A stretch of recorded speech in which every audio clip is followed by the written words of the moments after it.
I will just check. We are live on Abstract as well. No, you do a live space and streaming. Yeah, absolutely. Nice.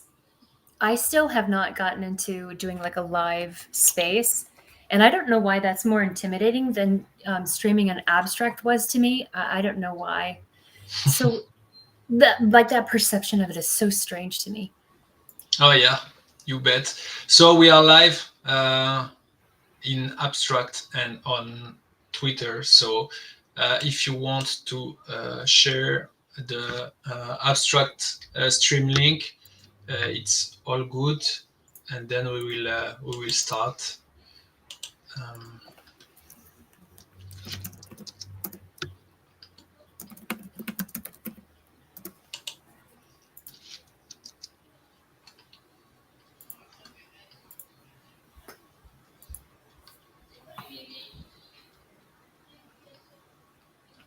It certainly feels like a Monday though, so yeah, we've got to get the good vibes going. absolutely. So yeah, let's start. So welcome everyone for the fourth M&Ms chilling, and the topic of today is markets. So both TradFi and crypto. So I'm very very excited to be joined today by AC. So AC, we know each other for a long time, and I will let you introduce yourself to the community for those who don't know you. But I'm not sure there are many people who don't know you because we are seeing you everywhere on the TL. So yeah, let's introduce yourself, AC. Well, thanks for the very warm welcome. I'm not sure that that's quite true. I have had that said a lot, especially recently, like you're all over. Um, I think it's because when you get within a certain network, you see the people that have really like made that their home, and that kind of tends to be what I do, if especially when the vibes are so good. Um, I've been in the space for about 3 years. I've had the same name the entire time, AC. Those are my initials. I never went by initials until I got into Web3, but now it's like the name that I'm known by the most. But thanks for having me. I hope that we'll have a good conversation about this. If you ask me to define what TradeFi is, I don't think I could give you that at all. Yeah, it's all good, you know. So to start with, we are neither financial advisor or economic expert. So what we are talking here is just, you know, to chill and to share our experience. And above all, I think it's very important and very interesting to see the different vision we have over the markets and the economy in general, because you are from US and I am from Europe, from France exactly. So as we are on different trade markets, so the dynamics and the policies are very different, and it will be very interesting, in my opinion, to get two different visions and see where we are going, or at least try to understand. So yeah, I'm Max. I'm the CEO of Predict, so a prediction sports prediction platform. We are building on Abstract, and we are going to go multi-chain during this summer. So very excited about that. And why I wanted to talk about markets today is that because since I started in crypto in 2016, I started to interest myself to different topics like economy, finance, and geopolitics, and I think uh, it's a common trend I see in every crypto browser or sister, is that when you start with crypto, if before that you were totally uh, um, noob in finance and subjects like that. By starting to invest in crypto, you start to get interested in politics and in fact in those kind of policies that could have an impact onto your portfolio. And I think that just by this fact, it's great to be involved in crypto, because it gives you a better horizon and a better vision about the world out there. And I think it's great. I don't know what you think about it, AC. No, I seriously agree with that, especially when you're talking about like expanding your self-awareness of the world that you live in. I've always been really interested in like current affairs, getting involved in news, just in taking that information.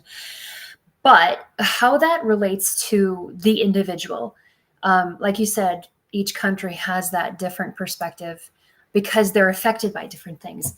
But we are the world now. There's so many connection points. There's so many cross industries, and we affect each other.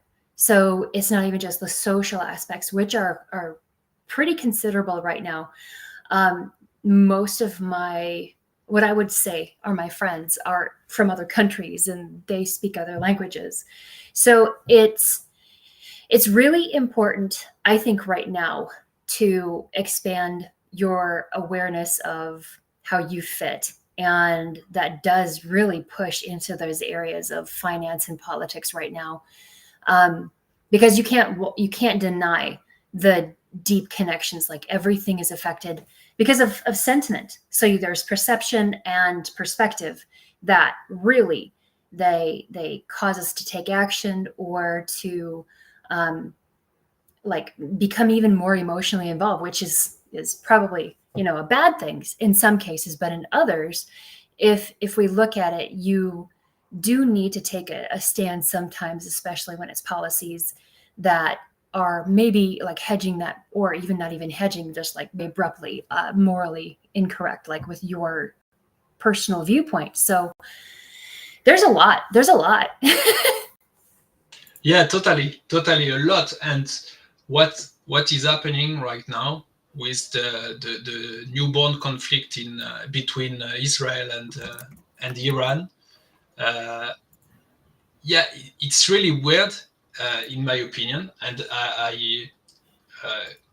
first I want to say, if some people in the audience are affected or impacted directly or indirectly by this conflict, it's really sad to see that coming after the conflict between Ukraine and Russia, but in terms of impact on the markets, I thought initially when I heard about this conflict started during the weekend, I was like in Monday, so today the markets will crash, and the basically it happened nothing, it did nothing, and after all the restrictions, inflation, we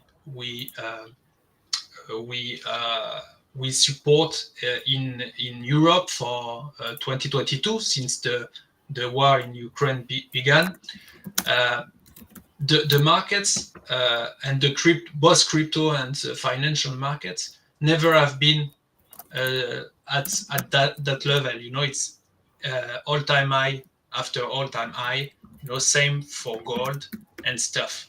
So it's like currently it's very difficult, in my opinion, to guess which movement will go the market next in the next 3 or to 6 months, let's say, because in fact what happened in terms of conflicts and politics around the world, with the tension between China and US, with the tariff and stuff, should be really shaking the markets.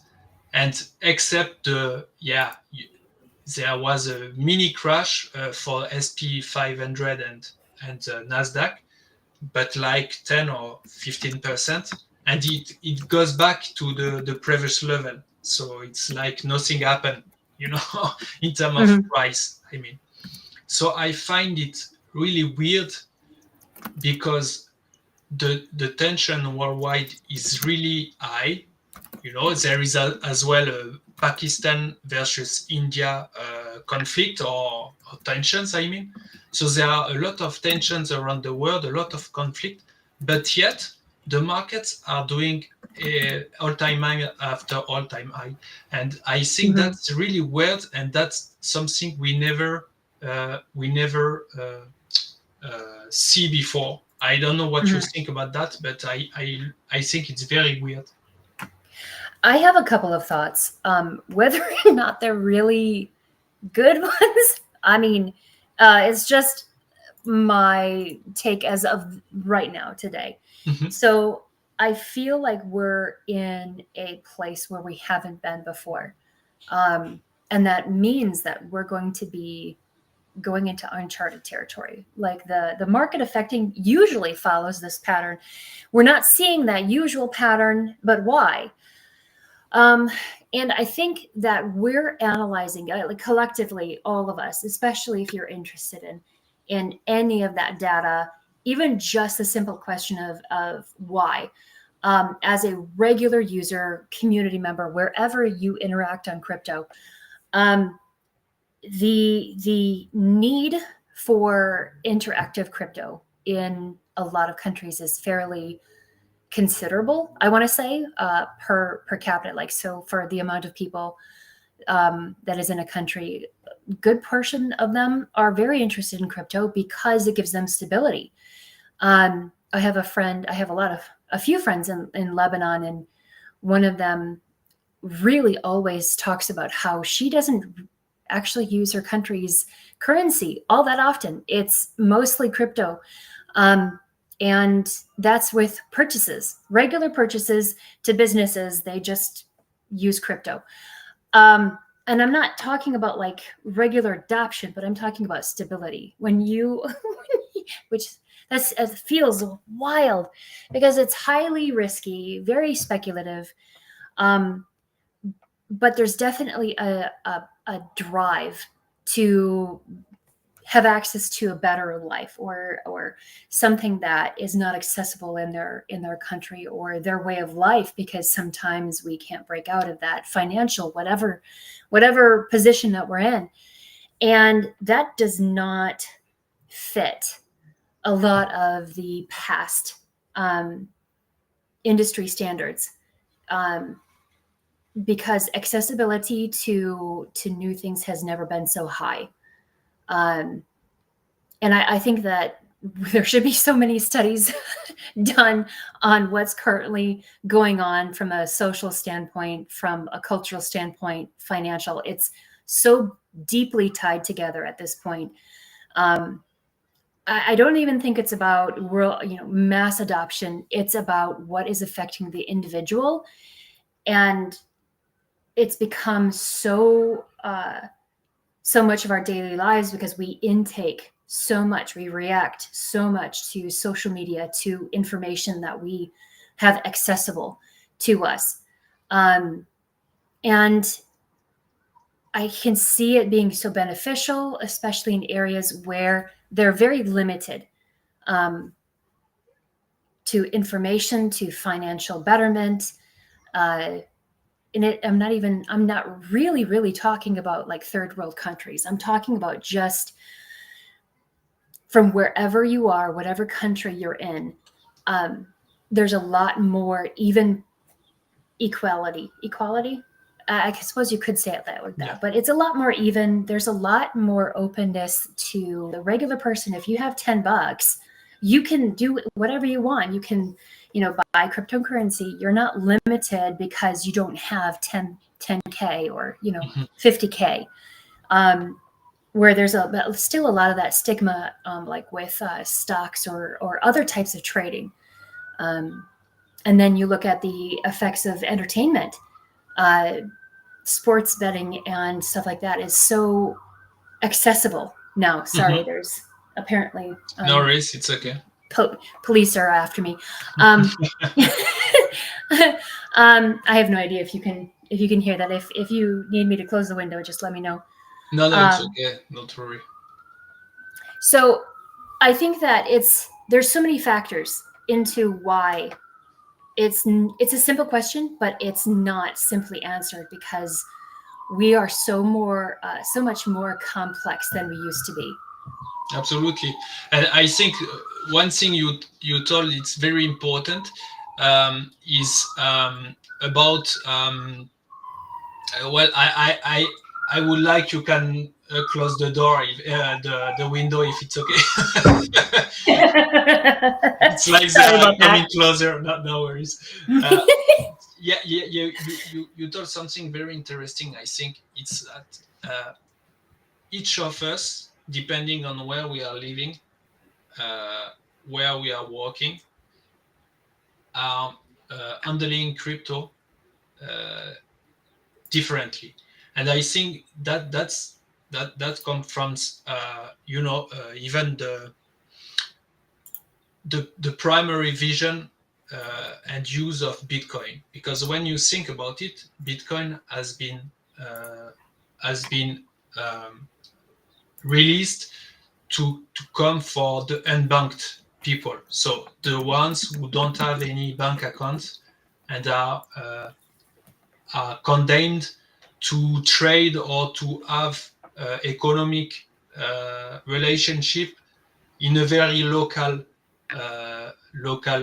location position, and I mean by that people in Africa, for example, were condemned to trade to sell their goods or services in their village or in their close countryside because they could only transact via cash. Mhm. And with BTC arriving, and it's not by it's not sorry, I lose my word. It's not a coincidence that many transactions in Bitcoin are done in Nigeria and countries like this in Africa, Mhm. because those businessmen and women have been able to transact all over the world and selling their goods and services all over the world thanks to Bitcoin. Before that they were unable to do that.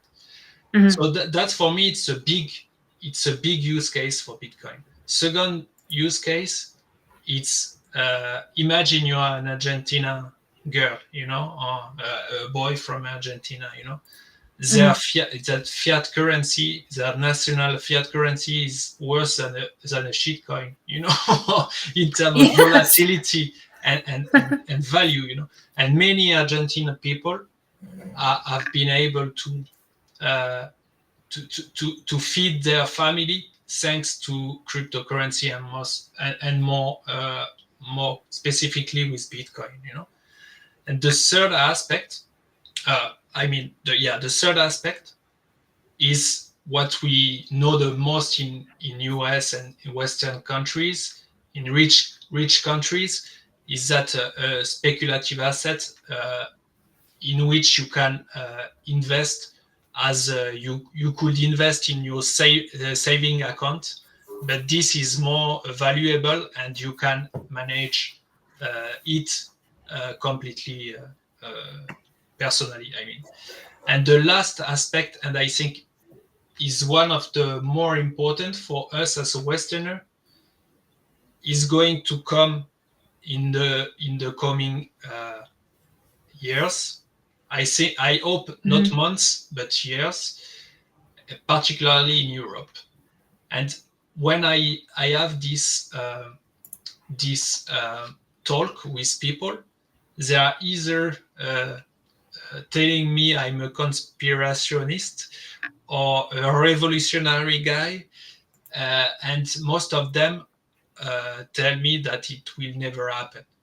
But I'm like, people is naive because I Mhm. mentioned that when I talk about CBDCs, So people are saying, and we are more and more hearing this in Europe, that they will push a CBDC in 2026, for the starting of the test. Mhm. And when I say to people, be careful because CBDC at first it will comes with incentivize people to change their fiat against the CBDCs because they will play on the grid from every man and woman. So it's like you give €1, they give you back 1.25 digital euro, to get you into the system. And then they will start to roll out the plan because that's the worst you can wait from a politics. It's when is willing to take over from you your freedom. And Yeah. what is more dangerous that a huge political institution managing your own funds, and your own Yes. money. When you don't have control over your money, it's like your primary freedom is taking over from you, and Hmm. that's very, very dangerous. And I'm warning everyone with the CBDCs. So um, I'm interested in knowing your point of view because I know that Trump clearly stated that they won't put any CBDCs as long as he's president. But I know that for a reason that European politicians are pushing it hard. So yeah, I will like your point of view on that. I think that this is I think that a lot of what he does is to stir up controversy. So, in my opinion, I don't think that a lot of what he says is absolute concrete.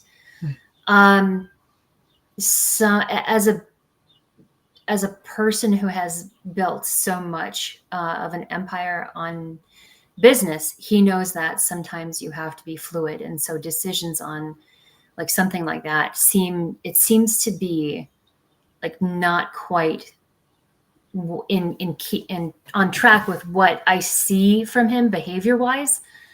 So I don't necessarily believe that it won't happen from that perspective. There's a lot of controversy about his decisions with everything going forward. Cryptocurrency, I feel like okay, I feel like the people who make the policies, the people who make the laws in the US, they're so far removed from regular people. Like not right now, they have no concept of what reality is for the majority of the people, regardless if they're in their own country. So I feel like they make the laws according to like their own interests and, business interests, corporate interests, but also foreign interests. It's not just um, corporate structures that they are invested in, even if it's just attention investment. So I think that the policies that collectively are being looked at and adopted and speculated on, it is very likely that we could see some real controversial um, things being pushed through it within the next. I'm not even just talking about Trump, within the next like 5 to 6 years. And like you were saying, that kind of is your perspective versus months. It does look like years. um I can't even say that I know enough about much more to say anything deeper, but everything changes. And when we're talking about conflict affecting like markets and stuff like that, they do tend to react. Like politicians, they do tend to react to um, like the rumors of wars or this conflict over here. And I just don't look at anything that any politicians say as like really based on any good intentions. Maybe I can say that. I just don't believe them. I just don't have a lot of faith that no, this will or will not happen, even if they say it. Behavior is what I look at. And even if you have a country sitting down with another country, they could be in severe conflict the next day. The state of our global world right now for politics is pretty volatile. So I don't believe him when he says no. Yeah, I agree with you, but there is something that, as a European, I can say for sure, you never know what Trump will do. But Mhm. the only thing you can know is that he will do for the good of the America. Mm. So the American people versus the rest of the world. I mean, sometimes he could take bad decision for American people. That I don't mean that he take only good decision, but at least when he take a decision, he try to take the best for America, in terms of nation. And what I know for sure is that European politicians are taking decisions for themselves only. Mhm. So it's like those guys are not elected by the people because they are elected by national politicians. Mhm. So they are not elected by the people, and they are forcing and imposing their decision to hundreds of millions of people, who are Yeah. asked nothing. You know what I mean? And you can see that uh, the last, like the tariffs Mhm. announcement and stuff by Trump. I think, in my humble opinion, was just like to manipulate, everything. Yeah. I mean, he said, I put tariff 50%. The day after, okay, look, 80%. And then, or during 3 months, we will pause it. We never know. And then, he's doing his stuff. For at the end, it was just, I think, a mean to say, look, I'm back in the game. I'm president of United States. I have power, and Mhm. I want to talk with you and with you and with you. So then it has done nothing concretely in terms of you know uh, um, uh, how can I say this, concrete action in Mhm. economic or trade action, but it has at least opened the dialogue with China, with Russia, and opened the door, I would say. So I do kind of agree with that. He does like power plays. And I live in the Midwest in the US. I live in Wisconsin. A lot of controversial, um, conservative people here, a lot, because it's the countryside. Rural mhm. interests are quite often separate from city um, priorities and ideals. Um, you mentioned that it possibly all the tariffs and everything was just to get everybody to take action, to instigate. He does like to instigate, and it's like when he first talked about the tariffs, and then 24 hours later, he said, "Oh, we're gonna put a freeze on these for 9 months." Yeah. Um, those are definitely power moves, um, and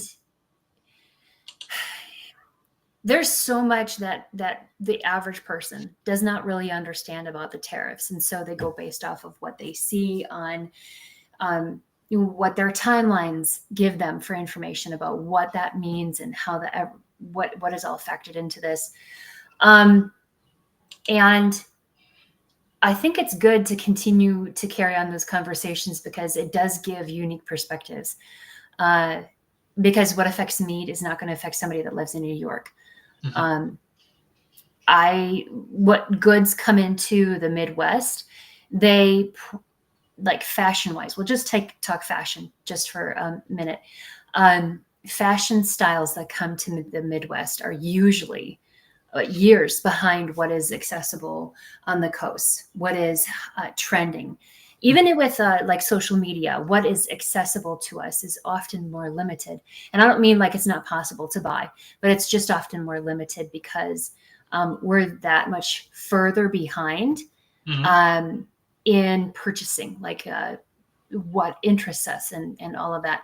Our what affects us is very very different, and so I look at the tariffs as something that is similar. We see some of those effects here, um, but most of our intake is from like Walmart's. I mean, Mm. that's eh, big box kind of store is what it's called here, and the average person has to find some way of trying to make their money last longer. And it creates a different mentality, so that a tariff, they're like, okay, yeah, that they need to create a way that trade is better for America, or they're looking at it. This is affecting my ability to make my, a couple $100 a month of purchasing power go less. Like I have less that I can purchase this month because of the tariffs. Um, Sometimes I've heard, from people, they say, this is only going to be like a short term, because they expect that action to take place. Because resolving whatever this is better for both sides economically. Um, I do think that there's a possibility it can change our buying, like our purchasing, like what we go to. Uh, ooh, I'll say this instead of like trying to wander around the topic. There was an ad I saw for Canadian products. So to avoid paying the American tariffs, how to look for Canadian-based companies, um, and to like show solidarity at least, um, even if in some cases it was more expensive. And I don't see anything wrong with that. I don't see anything wrong with creating a change in purchasing. So, sorry, I went off on a lot that didn't really say much of anything. No, it's all good. I understand. I understand what you say. I definitely think that, and some people think I'm crazy when I say that, but in my overview, it's quite logic. I mean, I have Yeah. a theory about this. We talk about tariffs, about trade wars, about which fiat will be top of the world Mm. in trade between countries and so on and so forth. At the end, That's. when you look at the crypto market, Mhm. what is the the fiat which has an hegemony over the full market is the USD, because all the stable coins are in USD. It's Mhm. USDC, USDT, etc., etc.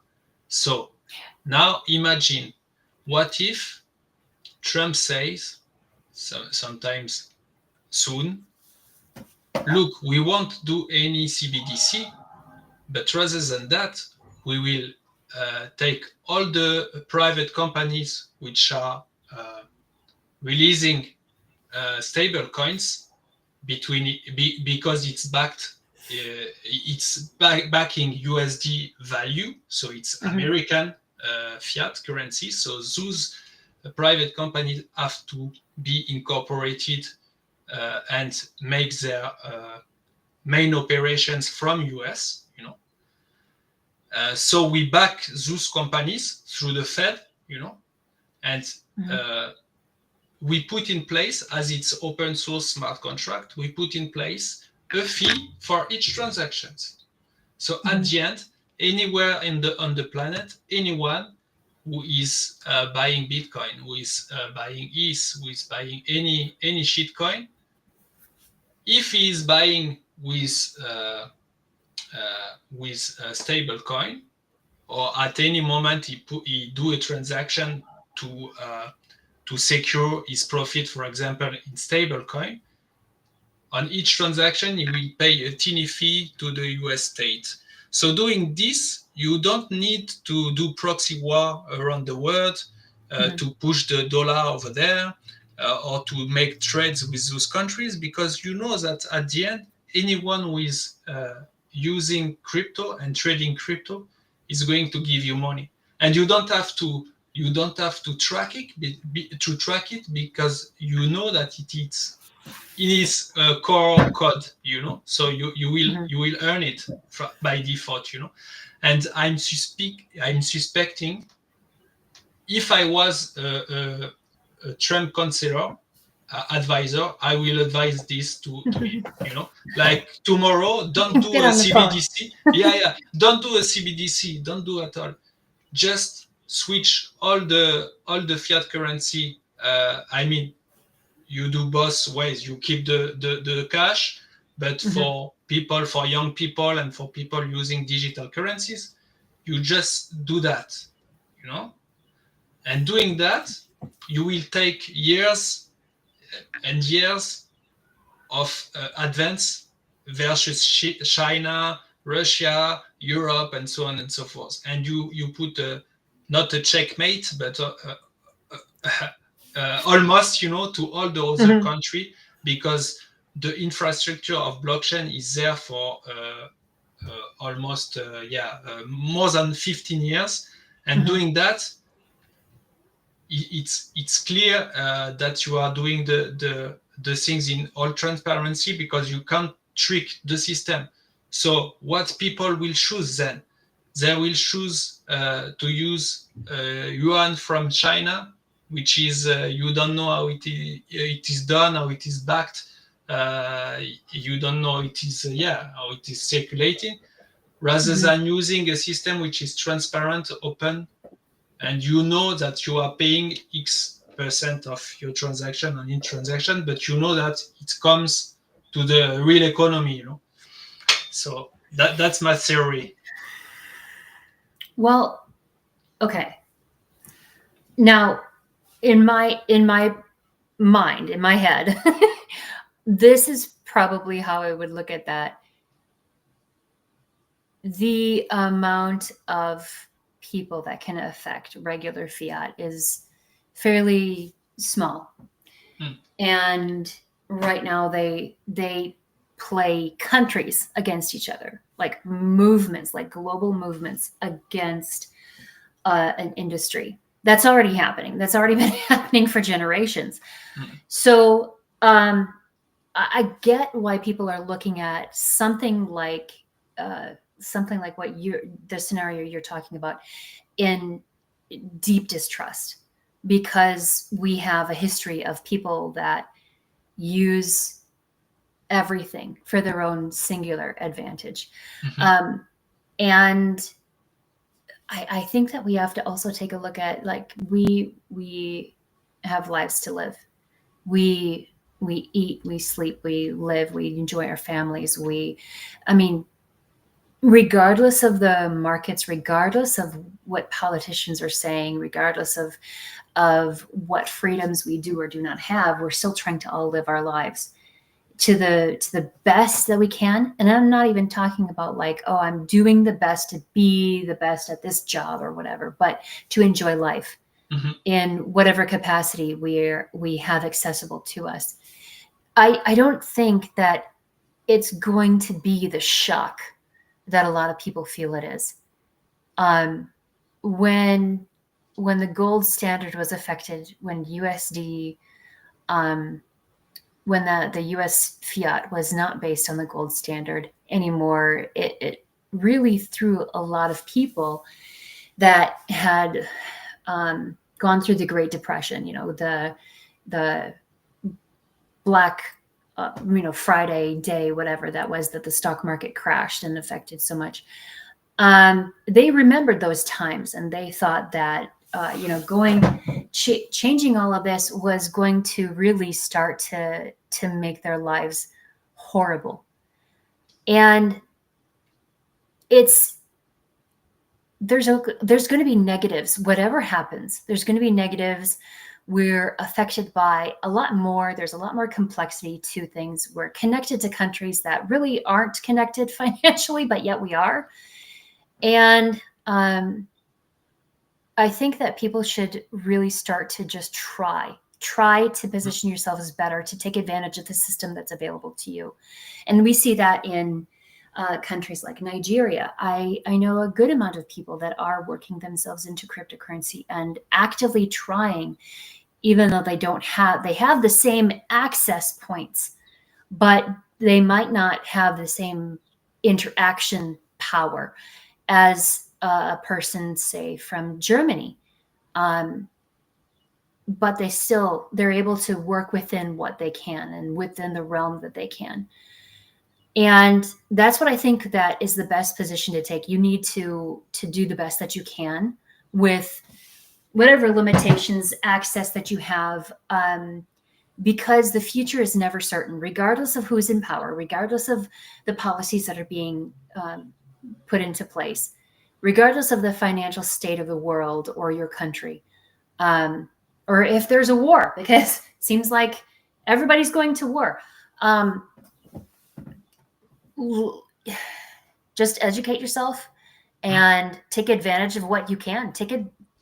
Everybody in a position of power, they do take action. They don't hesitate to take action. Mhm. And I would love to say that there wouldn't be fear that causes people to believe that this is bad or good, because fear does move people in the biggest ways, more than anything else. Mhm. Fear rules people's decisions. I would not be able to even say that moving to that. I don't know. I see good points for it. Um, but again, we're like I stated at the beginning, we're in a completely different level of history. I mean, Mhm. we're living the future right now without past behaviors to fall back on and understanding where we're going. And to a lot of people, that's scary. We are probably making wrong decisions because we're all in an experiment. Um, I would probably do my best to take advantage and be part of that system. I think that's probably my position on that. I don't think that my my choices on that would be out of fear. I would do my best to live with whatever happened because of that. If that was something that they implemented, I kind of like it. It's better than some of the some of the decisions that have come out of the U.S. Congress in a while. You bet.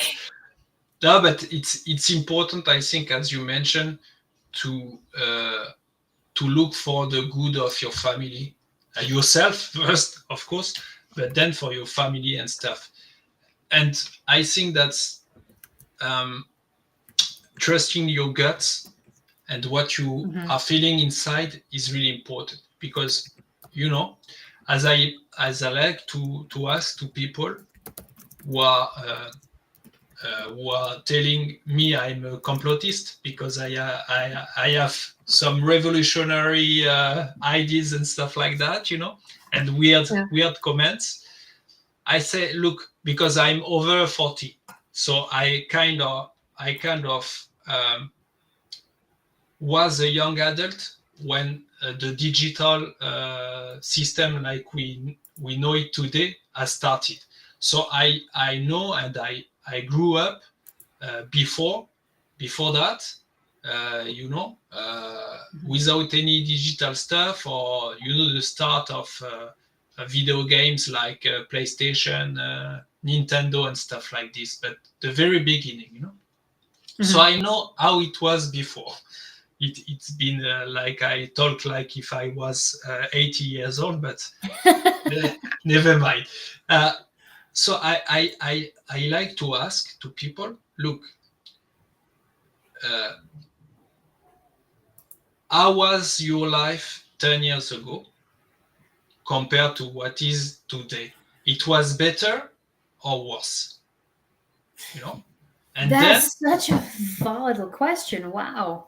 and then ask yourself, do you think that your current life is better off or will be worse than it will be in 10 years, you know, Wow. according to the current professional situation you have, family situation, and so on and so forth, you know. Hmm. And if you ask yourself this deeply, and your answer to that is that in 10 years that will be worse than today, and you are convinced about it, you should leave the location you are living, the Hmm. country you are living today, you know.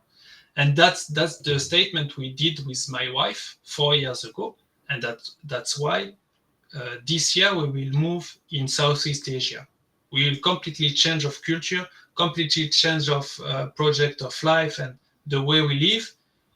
But Hmm. because we are sure that our life in 10 years in Europe will be worse than it is today. That's why, Hmm. you know, so we are Hmm. taking the risk, but it's according to our gut feeling. That's why I told you the gut feeling are very important. If you tell yourself in 10 years I will be in a better position that I am today, so fair enough, you know, you trust your guts and you stay where Hmm. you live, or you change city maybe, or stuff, but you don't leave your country. But when you are at a level as we are with our wife, with my wife, I said we need to leave, and that was one of the you know, the little subject we were full agree from the beginning, both of Wow. us, you know.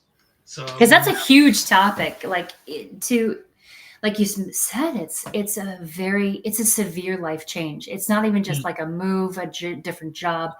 Everything is affected by your location mm. and the culture that you are with. That is, it severely affects everything. So being able to be together on that's gigantic. That's amazing.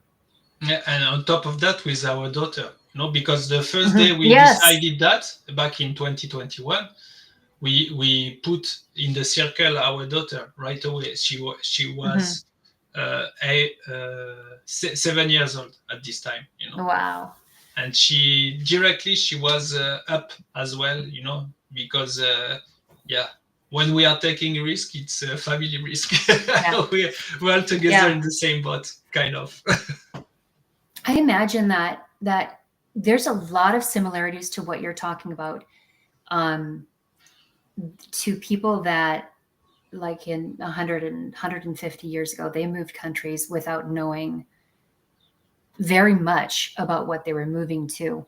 The advantages that you have right now are significantly better than what was available to people back then. They had publications, of course, but and possibly they knew, neighbors or heard from a friend of a friend who had a cousin who moved to wherever.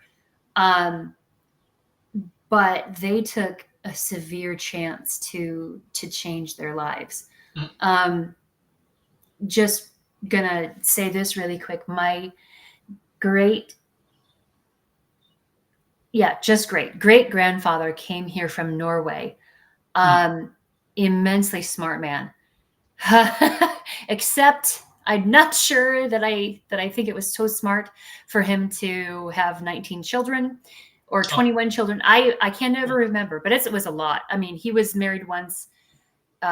His first wife, she passed away on the boat over here because yeah, that it type was of like travel, 2 or 3 months of different. traveling. Yeah, Yeah. you bet. And he had 9, 10 children at the time, Mm. so he couldn't really take the way of life was a lot more role related, where the man would go out and work, do heavy labor, bring home whatever he could grow, or whatever, and the mothers were often needed to do that teaching Mhm. because public schools weren't accessible, they weren't a thing. So he got married to someone that he met on the boat or just off of the boat or something, and then had a bunch more kids. Mm. Moved out to North Dakota and like really started to make a difference where he was in. Um, and there's no way that he could have known how life was going to be. There's no way that he could have known that decision that they made um, would have affected their lives so significantly. you have to understand that when you make big choices, you're risking a lot. Yeah, And that is true in crypto. If you are trading absolutely. and that's what you do full time, Yeah. you are risking everything that you security. You're risking your security. You're risking sometimes your health, because some people, they're very much affected by the Mm, information overload, the stress of cross time zones. mm, Um, there's a lot of factors that are involved, and so you're risking a lot. Um, I don't mean like they're the same, but at the same time, there's so many things that are similar. Um, when you move into this type of field, you're moving in a completely different area than before, and so you can lose it all. You mm. can lose it faster in crypto than like if you were Yeah. in another country and you survived off of your fields, and you could still survive. You could go out and somehow survive during the wintertime. It was severely hard, but if you lose everything in crypto, you can't just like, oh, I'm going to start over fresh. Mm. There's no such thing as doing that. You have to bring resources into this. This is one of the downsides, I think, to um, being a little bit more active. It's that you can't just create something out of nothing. You have to put into it. You Yeah. have, I mean, it used to be where it was hard labor. I have After tons the of church police, bells. now it's the church bells. They took them to church. That's how we handle it in small town Wisconsin, apparently. I have my windows closed still, but it's like right down the road. So It's a sorry about strong that. one, strong bell. It's No, no worries. um, and so I think that there's so much potential. There's a lot more potential to make a lot of money. I don't think that everybody's able to handle that stress though too. Mm, So it's a big deal being able to say, I'm a trader. totally. I Mm, have traded, but that doesn't make me a trader. yeah. I can farm and kind of call myself a farmer, because if I'm supporting myself on what I grow, that's pretty successful. Mm-mm. But that if I just start out doing trades and stuff like that, I could be semi-successful, but that doesn't make me a trader. There's a different um, there's a different success, like an understanding of what success is. Then I think. Yeah, totally. I mean, it's very exciting and amazing to build, above all in Mm-hmm. Web3. But there, Yeah. as you mentioned, there is nothing more stressful than doing that. And by doing this, you can have big rewards, but you can Yeah. have also zero rewards for the same amount of work behind and devotion Yeah. and so on and so forth. Uh, and it's so it's so rewarding uh, because you make a lot of connections and you develop so much collaboration Mm-hmm. and partnerships, with angels, for example, and Predict. And that way you are winning a lot because you are Mm-hmm. getting to know a lot of different people and you learn every day and so on and so forth. But that doesn't, even if you have a top-notch product, you are well known on the city and so on and so forth, you Mm-hmm. are not guaranteed that you will succeed in terms of financial rewards or profits Mm-hmm. or benefits or anything else. So that could be very difficult and stressful Mm-hmm. and hard for your brain and for your mental health if you Mm-hmm. have not um, some support aside. So for me, it's my family, my daughter and my wife. So I force myself, even if I need to deliver for Predict or for other Mm-hmm. projects I'm working on in real life. I force myself to plug off the switch off on the weekend and touch grass with spending quality time with my family, because at some point, if you don't do that, and that's a warning for young people above all, because some young people are alone, or they are you know, they are 100% into this, and they are Mhm. trenching 20 hours over 24. You know what I mean?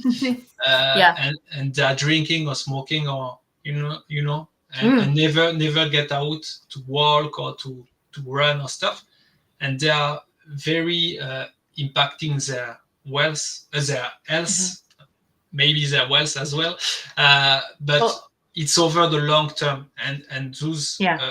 action today over the short term could have huge negative impacts over their long term health, and that's I think very important. And whatever you are doing, either you are building, either you are creating content, either you are trading, either you are trenching, either you are streaming, you have to take time for yourself to Mhm. get to get some rest and stuff. That's very Yeah. important.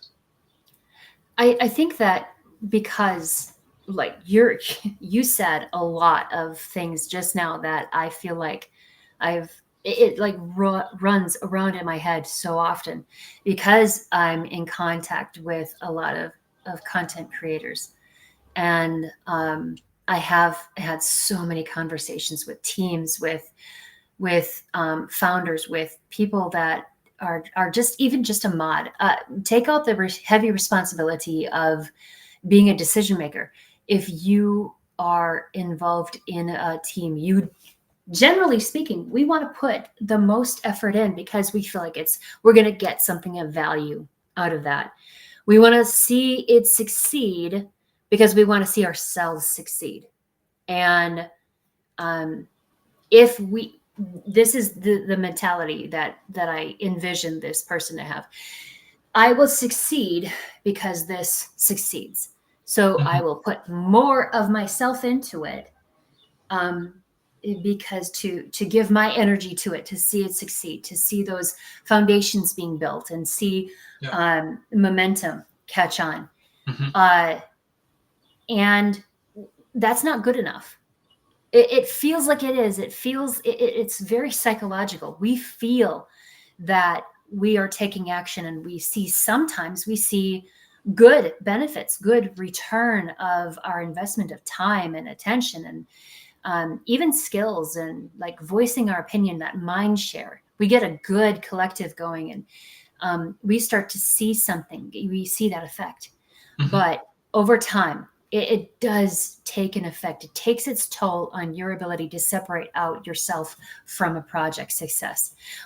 How can you define your own personal success if Mm. it's so deeply tied into a project? Yeah. Um, this is one of the things that I feel like people need to study more. It is, let me see if I can say this correctly. Um, if you're going to fail at something that you love doing, Mm. um, Absolutely. and Each failure is a step to the success. yeah, That's something yeah, like that. and Yeah. right, and if you're going to fail at something, don't fail at somebody else's passion project. Mm-mm. Um, you can be a hard worker, you can put energy into something, but don't tie your personal success into whether or not the project you work for, whether or not the entity that you work for succeeds, Mm. because that's not a good measure of your own personal success. And I see these content creators and people who want to be content creators get so miserable because they've put in the time and attention and value, self value externally. They're pushing it out there Mm. in waves, and they need to build into themselves first. They need to create that presence, that you need to have that foundation for yourself. Build yourself a castle. Just Mhm. create that castle. You need it. You deserve it. You have to have success Mhm. aside from somebody else's. And as a founder, I imagine that there's that deep desire to see your project succeed. But Absolutely. you also were talking about your family, how deeply important it is Mm. that they have that 10 years in the road, in the future, that you're happy with the life that you have in those Mm. 10 years. That doesn't necessarily correlate to predict. And that may Absolutely. be controversial to a lot of people because they see themselves so deeply like, this is what I'm doing. No, that's somebody else's. Um, even if it's something that you started, that's a separate entity. That's not you yourself Totally. and what you're putting out. You're giving energy to it, but that doesn't mean it's your life. That doesn't mean that you yourself are seeing success because of Spredict. Yeah. You can be happy with what you have built with it, even if it fails.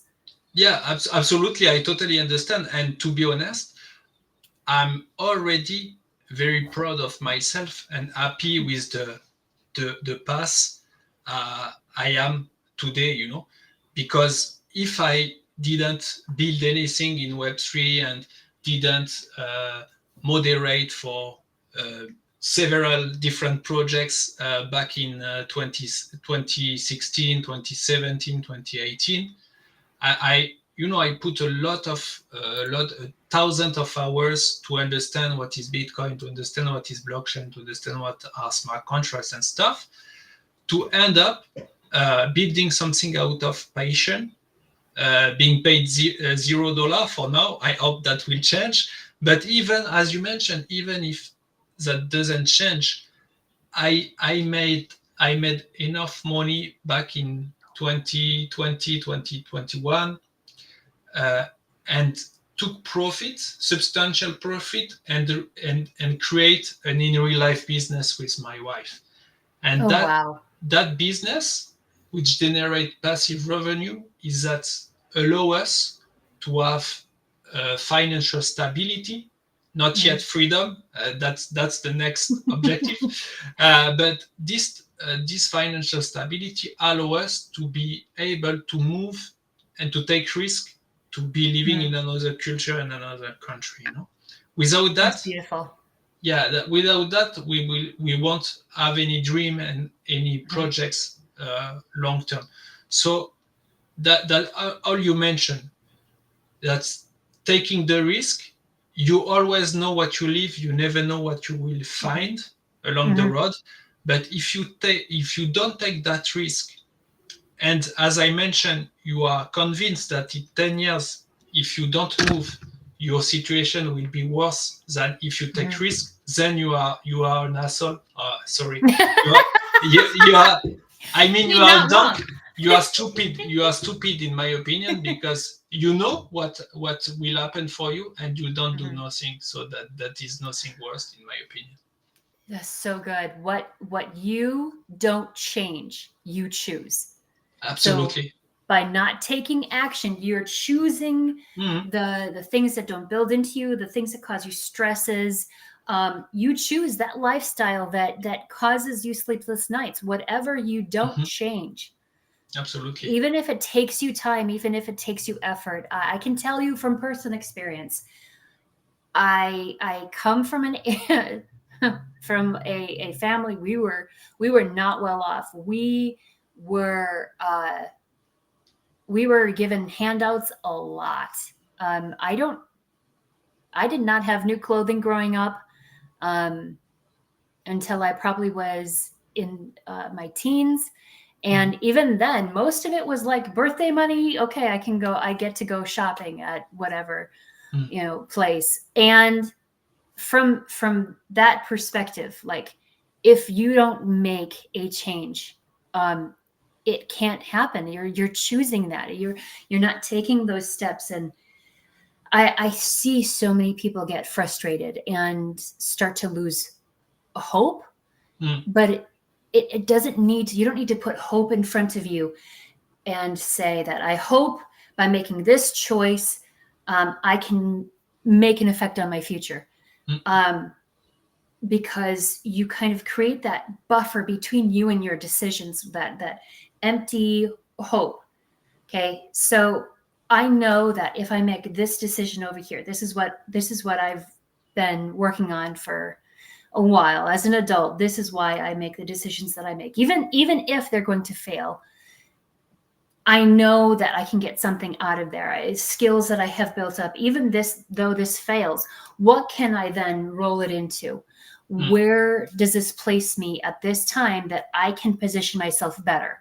I've come into contact with this many more people to possibly do something with that I did not have access to before. Mm-mm.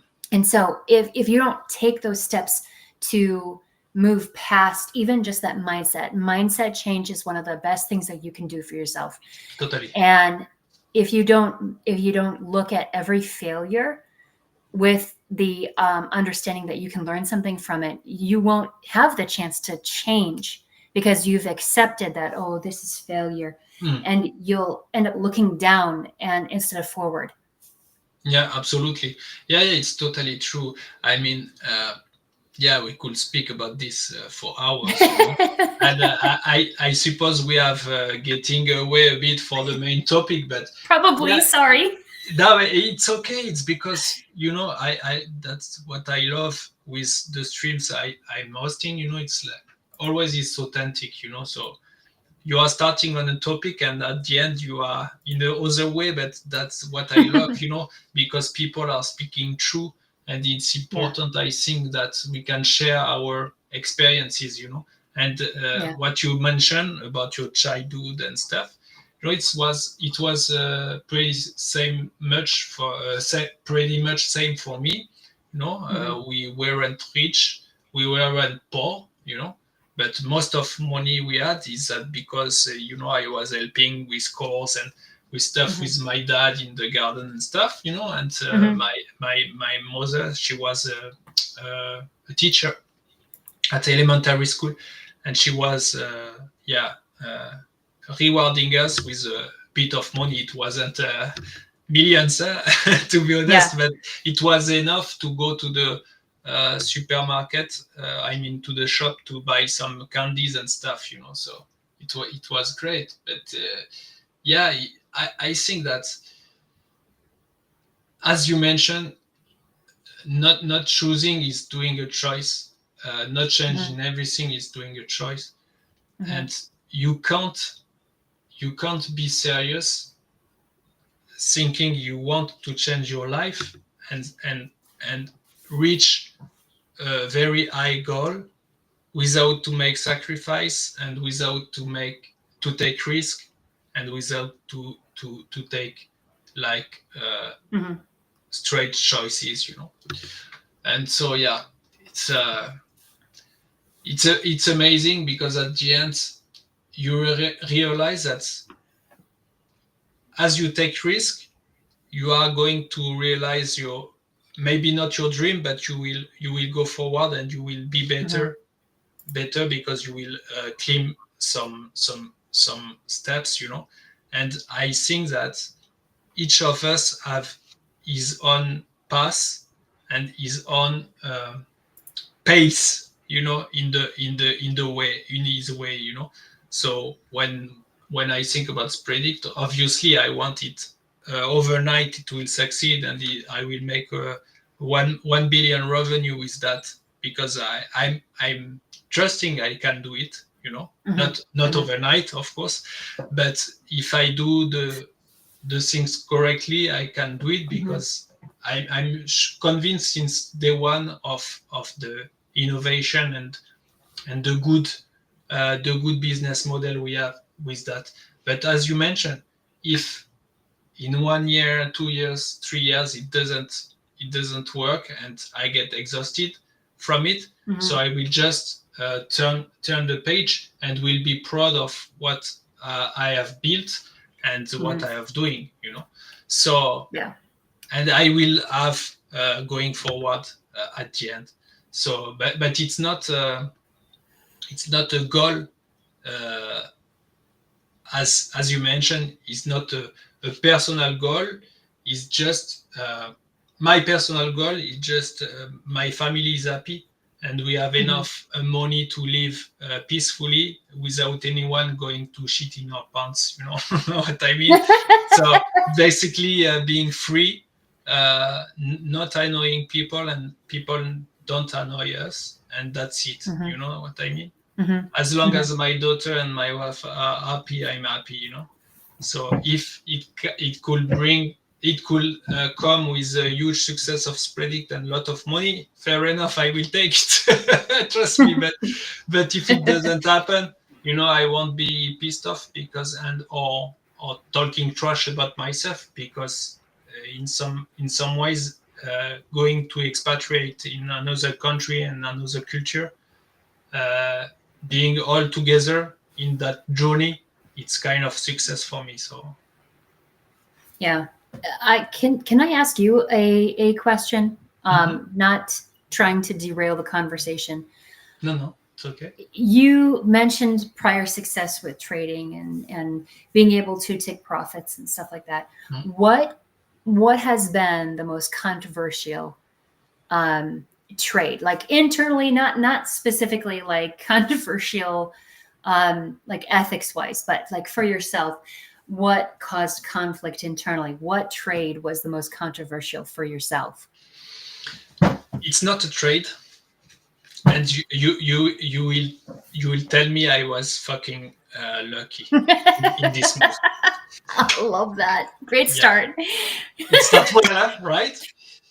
And that's why I think in life, something happen at the right timing, and when you are ready for it. And if something doesn't happen or fail, it, it had to be failed. Even if you had the perfect idea and stuff, but you failed, it had to be failed in order that you can create something else, and that will succeed because you have the experience of failure. So Mm. that's a part. Um, so my most controversial stuff is that at some point I made substantial money from trading and from building and from investing, secured some profits to put almost everything on FTX earning process. You know, when I don't even remember the protocol name, as I put that out of my mind. You know. Yes, right.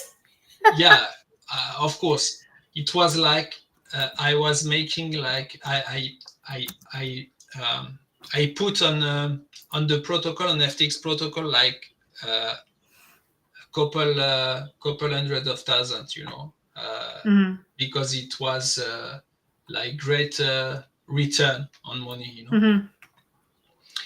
And fortunately for me, with my wife, we spoke and we said, look, you have a substantial amount of money in crypto. Mm-hmm. We should create an in real life business and and you know, diversify and stuff. I was like, yeah, I think you're right.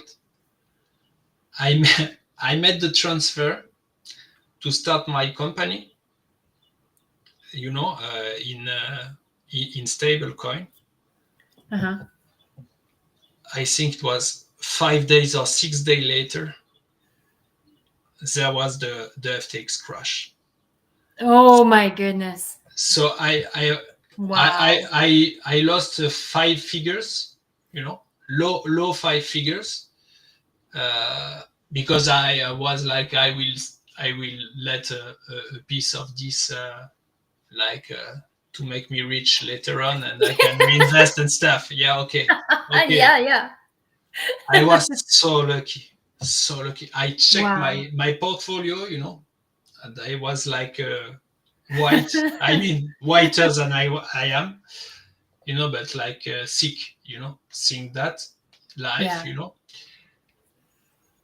And with this experience, you know, and with overall experience I have from crypto, Mm-hmm. this this space is too stressful and too what's the word in English? Uh, Too aggressive for your Yeah. health and for your body and for your mental and everything, you know, from Mm-hmm. you as a human being. So my main recommendation and my main advice is, if you make some fuck you money that made Dayla laugh, but that's it, and rocks as well, Yeah. is when you have enough money to go to see your employer and say fuck you know, Yes. and go live your life, you know. So Yeah. when you have this kind of money, you should sell maybe not everything, but 90% Hmm. or 80%, whatever, and diversify and reinvest it in a real asset Hmm. market, like, I don't know, stock market or real estate Yeah. or whatever Yeah. you Whatever works for you. Yeah. exactly, and that is very important, because at some point, if we didn't have this conversation back in the day with my wife, Wow. I would Yeah. have lost maybe 95% of what I've done, of what I had at that time, and we wouldn't be able to expatriate today, or Hmm. to have business, because we do not have any security, financial security. So Yeah. yeah, that was my controversial, not trade but history of crypto. I really love that because that is like a great position to be in, like mindset wise. Like, I mean, it may have been a bad choice to leave something in, but at the same time, look what good came out of your actions. Like, even though there was some loss, what you gained was a future position Mhm. in in your own personal life, and that's gigantic. There's so many people that don't make that Absolutely. investment into self, Mhm. and I love that. That's like um one of the best examples I think of. It's not about taking profit out, it's positioning yourself. So it's not always about, okay, this is money that I'm moving for, myself, I'm going to go on vacation.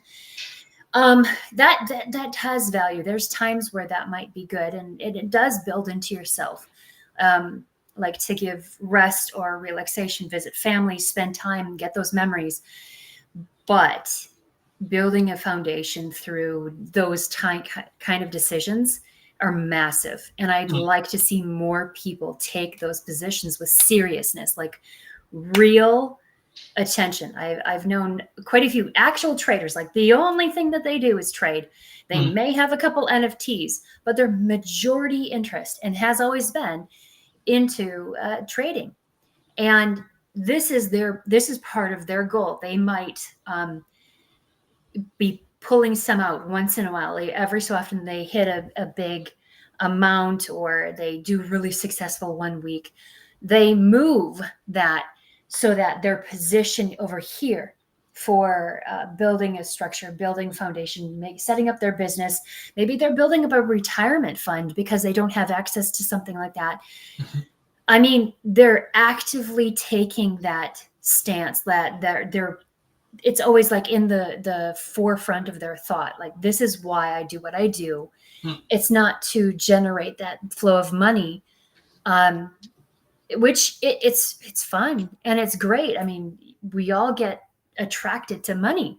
I mean, you can do a lot with money, but you can do a lot more if you put it into your future in like that specific way. Yeah, perfectly. You should have a goal, but as you mentioned, a personal goal. So it's not a goal. I will make 1 million in trades or in Hmm. trading. So no, it's Hmm. not like this. It's like I will make money to be able to do that or that. To reinvest into that, or to build my business, because I always willing to build that business. And yeah, but yeah, I totally agree with you. And it's even if I'm if even when I thinking about all my journey in crypto, I think it's crazy, because at the first day I starting investing in crypto, I for the history, I first learn about the technology for like 6 to 8 months, so without to invest zero. And Hmm. after I was comfortable, I knew that, for example, smart contracts were there for decades, and were the next big thing with blockchain technology in general. I was like, okay, I can start investing. And the first day I put my first dollar into the game, I put myself the personal goal that in 10 years starting today, in 10 years, I will have that fuck you money I told you Nice. about, you know. So Nice. it goes to 2027. So around September 2027 or summer 2027, I will say. So Hmm. basically in 2 years. So I have 2 years to get that fuck you money. But even if I don't have it, I hope that I will have, but even if I don't have it, I will be in the way to have it. So, I mean, I will reach my goal, even if it's not in 2 years, it will be maybe in Hmm. 5 years or in 10 years. But at the end, what is the real meaning is that reaching your goal. Either you Hmm. reach it over 1 year or 10 years or 20 years. It's not the problem, you know. The thing is you can reach your goal, and that's what is important, and what is important to remind to people, because uh, above all the young people, as in crypto is very fast, very fast pace, they want everything right now. But yeah, the big goals and stuff are coming, along the road, and you have to make mistakes, Yeah. as you mentioned, and stuff to arrive to your goal. So you can be burn greatly and badly in crypto if you want to reach your goal too fast. So you have to just stick to your plan, and then it will happen when it happens. Mm, yeah. Exactly. Yeah. It's a great conversation that I think we're slowly starting to see more and more, um, as people are getting used to protecting themselves and their own interests, and even just the education about uh, trading, I think, is higher, especially like with people like yourself, that you've got a certain amount of experience and offering that, as that mind share. I know that if there's going to be some point where I'm going to feel cringe about this word, but right now it's kind of living with me. Mind share is like one of the best things that can come out of a community, um, because we are better when we help each other along. And it's hard to trust. I mean, it's hard to trust in real life, let alone in Web3. Mhm. There's very little trust. Even if you've got a friend, I've seen some of my friends, and probably should use air quotes, some of my friends in Web3 burn absolute bridges Mm. for like 3K. And maybe I shouldn't say this, but I'll say it anyway. If they would have done it just a little bit better, or had such, even a little bit more patience, they probably could have not burned as many bridges and made 50K. And it would Mhm. have taken longer. It would have been like, what, 1 week, 2 weeks? And it's difficult. If you've ever been in a position where you've been burned or rugged to any degree at all, it's very much it's a lot more difficult to get those layers of trust built back up again. Mhm. Yeah, totally. When you look at SBF, he has the Mm. brain to do great thing. He could have Yeah. multi-billionaire just by being trustful and honest, and just roll out his business model. But he has been greedy. He has been maybe bad advisors, bad people around him, and took terrible decisions. you Hmm. know if I Hmm. I I, I tell you, if I was him now, I won't be in jail, and I will be fucking rich. you know Right. yeah, just by being honest and by being brilliant, and smart. Yeah. he, Yeah. he had everything, and he fucked up everything. So yeah, that's kind of tragedy you can learn in here in crypto. And as you mentioned, some average people being able to do a substantial money, and instead of that, they are burning everything around them for 2K, 3K. So in Africa, for example, it's a lot of money, but that just not the amount, which the amount doesn't matter. In fact, that matter is how you did that money. And if you Mhm. can't look at yourself in the mirror after making this money, it's that because you have done bad things, uh, Yeah. if you can make millions and millions of dollars if you had made them out of honesty and just because of you and your work and your business, then you can be proud of yourself. You know what I mean? So yeah, Yeah. it's but yeah, it's so amazing conversation. I love it. But yeah, we are going through a lot of time. We could speak again for hours, but yeah, I will Probably. just let it go at some point. But as I like to end my stream with the fun note, I will ask you a question and just you answer as you first thought. Okay. You have All right. not I'll try to I'll try yeah. to make it hot and spicy. I don't know where we're going, but let's Okay, do it. so just give me your prediction, not specifically in terms of price or so, but could be overall, could be in terms of price, up to you. But the prediction you have for crypto for end of 25, Okay, just overall general prediction. it's up to you. Either Um, you want to give price in terms of Bitcoin is, for example, maybe abstract. If you think yeah. they will be live with their token at this point or not, uh, it's up to you. Okay. Okay. So I think that Bitcoin has a real chance of hitting more all-time highs on the way to the end of this year. Um, there's still going to be a lot of controversy affecting the market and both internal and external to crypto. So I think that we're still looking at highs across the board. Um, and I also think that there's going to be scares where it's going to dip. I wouldn't even begin to be able to say correct numbers, but I do feel like there's real chances of like people, if you position yourself right now, and pay a lot of attention, you could make that maybe not quite fuck you money, possibly fuck you money, possibly. Um, if we're looking at it from a strong point, like keeping a solid foundation to continue trading rather than taking everything out. So let's see. I'm just going to toss out some numbers. So BTC, um, what are we at right now? The highest that it's ever been.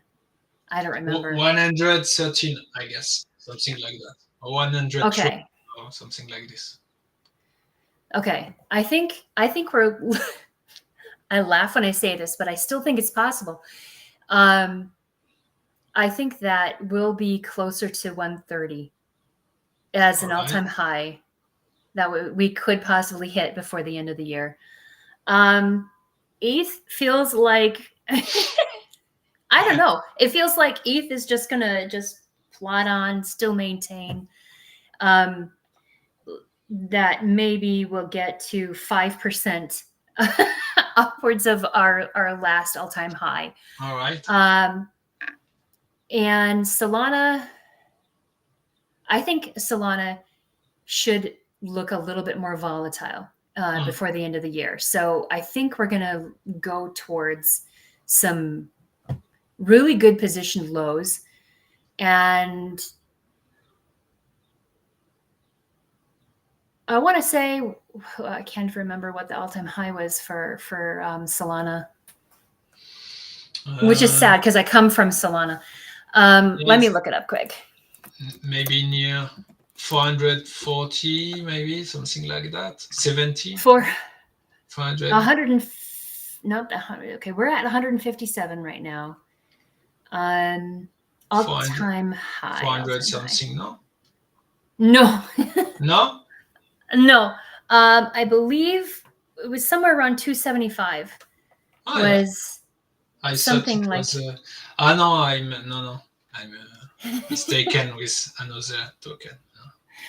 I do feel like there's a possibility, given enough factors that happen, um, it's possible that we could see, 290, maybe closer to 300. Um, it might be wild take, and if you hear this and you disagree, that doesn't matter. It's just a prediction, Yeah, absolutely. We are here for that, just for fun, not financial just for advice. fun. Yeah. I literally am not betting on myself, so And what do you think? The last question will be, what do you think about abstract? Do you think they will be live with their token before end of 2025 or not yet? that's a great question, and there's a lot of people that are starting to speculate and try to position themselves to take advantage of whatever comes out of that. If it actually comes through, they're going to make predictions and bet on that outcome. I feel that there's a lot more um, indicators that they really do work on follow-ups, like they follow through on what they say they're going to do. If they can't hit it this year, I would be surprised. So I would say that I believe that they're going to we're going to see abstract go live the, by the end of the year. All By the right. end of the year, yeah, Yeah. All definitely. right. Even if it's All in right. December. Yeah. That could be the Christmas gift for Yes. all of us. All right, and in terms of market cap, in the start, do you see it uh, as high as Pengu made, for example, or below or above? Abstract being, oh, okay. It's I'm going difficult. to, It's difficult it question. I is. know. There's, in my opinion, there's a lot more belief in Pengu right now than there is in abstract as a token. I don't mean that there's not the possibility of that sentiment changing. Just that right now there's more recognition for Pengu as a token than abstract as having their own Hmm. tradable token. But um, I believe it's going to be above Pengu.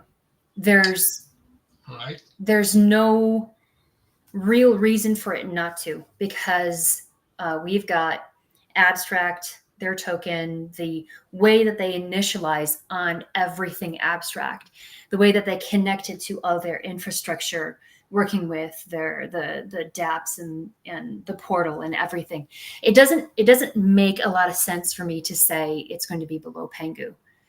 Maybe it will be at first, but not for long. Yeah, absolutely. I have the exact same vision because I think that Woo! I as I see it, it will have less hype Mhm. as Pengu had back in the December last year. Uh, Yeah.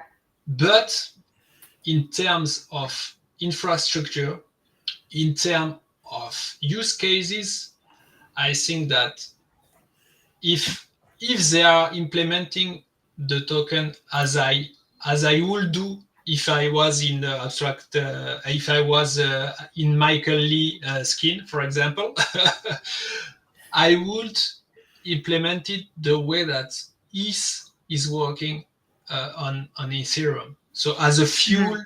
as a fuel for dApps, for projects, for NFTs, for everything which is built on this protocol to fuel the interaction among communities and among traders and among people Yeah. on the chain.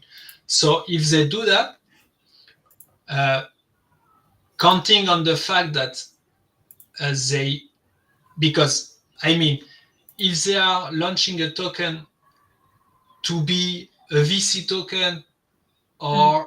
or stuff like this, it doesn't make any sense for me. In my Yeah. opinion, they have built the XP system and the whole, portal experience and stuff to reward both builders, content creators, streamers, traders, holders, and community members. So I think, as I see it, I will see it very likely like was the Pengu airdrop. Mhm. like most of the supply is going to the actual users of the protocol. But Yeah. I think that should be more split. I mean, more distributed. Yeah. Not a big part for Pengus and stuff, because they have Mhm. already their share in the Pengu Mhm. airdrop. So I think that must be more splitted, Yeah. more equally. I mean, among content creators, streamers, uh, yeah, builders and stuff, because this will like uh, uh, give revenue and give value to the actual people who built this protocol. I mean, Mhm. that's abstract team who built this protocol initially, but there will be nothing without the builders and without the Yeah. traders and without everyone. So if they are finding a way to fairly distribute that amount, I think that of course there will be a dump, because some people will take profit, because it will stay an airdrop. So Yeah. many people will take profit. But I have the maybe the I'm naive, but I think that many people, as I am, will hold, because they will see the long-term business Yeah. model behind it, and will see the value. So they will wait from stacking, for example, and stuff like this, where you can lend or borrow this asset to bring value to other project and stuff, to invest in Mhm. other project early, I mean. So I'm sure that they will bring some very innovative protocols into the protocol, which will make very valuable for us as the holder to keep this Mhm. token, and to, yeah, reinvest, or interacting with other projects. A special badge for like holding a year. I mean, Yeah, boomer holder, boomer holder. that's I love that. I love that so much actually. Because if you've been in this space for longer than a year and a half, which is weird because that's not very long. Not when you're talking about learning skills and new markets and all the changes that happen. It's so fast Mm, that if you don't keep up with it and adapt and stuff, I can see why people leave. But seriously, if it only takes a year and a half to change your future, mm. wouldn't you put that effort into it and learn and structure your future towards that goal? I mean, like everything. Yeah, totally. And you will call me a relic in crypto, but like, trust me, and it's 100% true. I still hold some VET chain since Oh my goodness. 2017. Oh my goodness. Wow. I mean, I took profit, of course, a lot of profit on the way up, but I still hold some. You know, That's that's insane. I'm a I love that hodler, though. hodler, Yeah. Oh, hold. I can't even say it. hodler. Hodler. Yeah, hodler. I love everything that comes out that affects our society, because we see the benefits of this and how it changes our even interactions on the daily life. That's what I love to see, talking to people having these conversations. So thank you very much for having me. Thank you for coming, and sorry for the long episode, because usually it's 1 hour or so, sometimes 1 hour 5 minutes. But yeah, it's always the case when you are speaking with someone you appreciate about a topic which is very vast, Mhm. in fact. So you It can go is. in many different ways. So it That's was right. uh, it was very funny. So I thank you for that, AC, and I don't doubt we will be on another stream, another time, and another topics Hmm. really soon. Hmm. Yeah, I think so, because I'm being me. What's the phrase? I have always carried around the mentality of begin as if you mean to go on. Mm. So I've already started and I'm not finished yet. So I know that you carry some of that same mentality. So I have no doubts that we'll be together in multiple facets, on different initiatives in the future. Sure thing. Thank you again, and have a nice end of day, and talk to you soon. And thanks everyone for joining us today. So you can follow me, Max Predict, on Twitter, on Abstract Stream. You can follow as well AC. So maybe you can remind your username in Twitter I for. Sure enough, I'm AC3 everywhere. It makes it that much easier to share. People don't mistake me for somebody else. There's no other numbers in the name, so if there are, that's just I'll just ignore it. I use it for testing. I'm just kidding. AC4 or AC2, it's not That's AC3. right. Awesome. Thanks a lot again, AC, and talk to you soon. And thanks for all who have attending this episode. And we can take the rendezvous for the next one.